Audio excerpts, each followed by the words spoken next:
កាលពីព្រេងនាយមានដើមផ្កានៃក្តីសង្ឃឹមមួយដើមដុះនៅកណ្ដាលព្រៃជ្រៅដើមផ្កានៃក្តីសង្ឃឹមកំពុងបញ្ចេញពន្លឺវេទមន្តចែងចាំងយ៉ាងមានតម្លៃ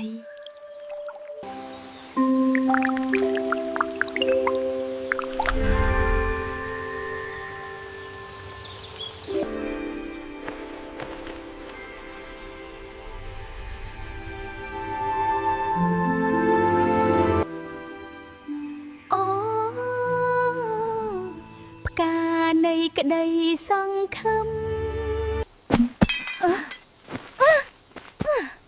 អើយអូផ្កាដ៏ស្រស់ស្អាត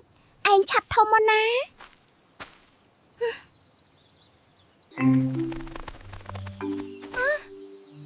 អូបុកអីទៀតហើយខ្ញុំអើយសាំមែន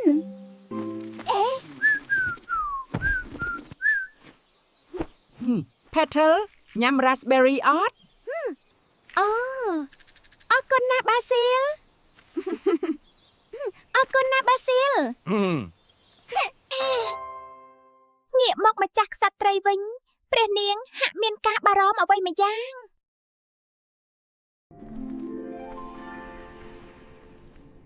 យើងហាក់ដូចជាមិនស្រឡះព្រះហរតីសោះ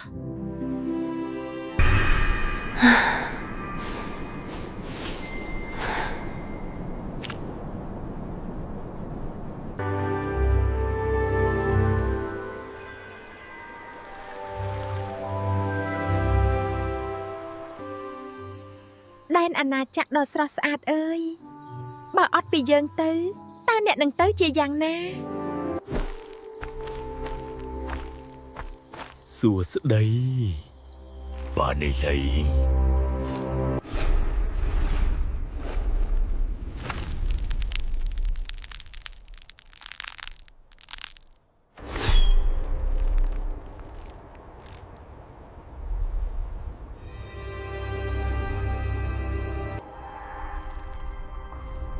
ផ្កានៃក្តីសង្ឃឹមយើងនឹងតាមរកឯង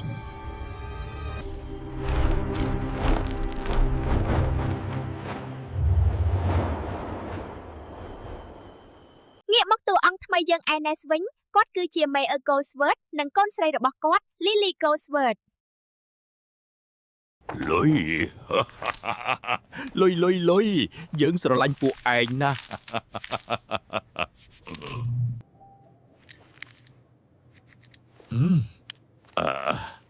កំពុងធ្វើអ្វីនឹងកូនស្រី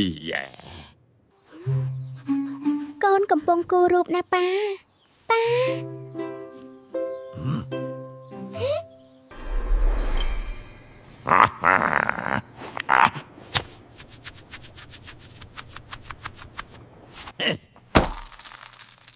Yes,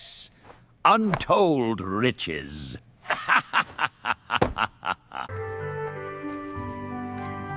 អូអត់ទៅឲ្យខ្ញុំម្ចាស់ផងម្ចាស់ក្សត្រី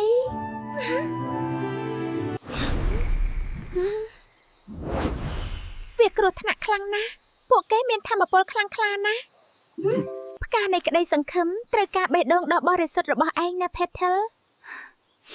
ខ្ញុំពិតជាខ្លាចណាស់ម្ចាស់ក្សត្រី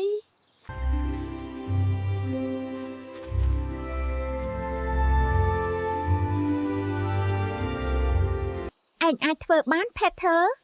ព្យាយាមឡើងយករបស់នេះទៅវាអាចជួយឯងបាន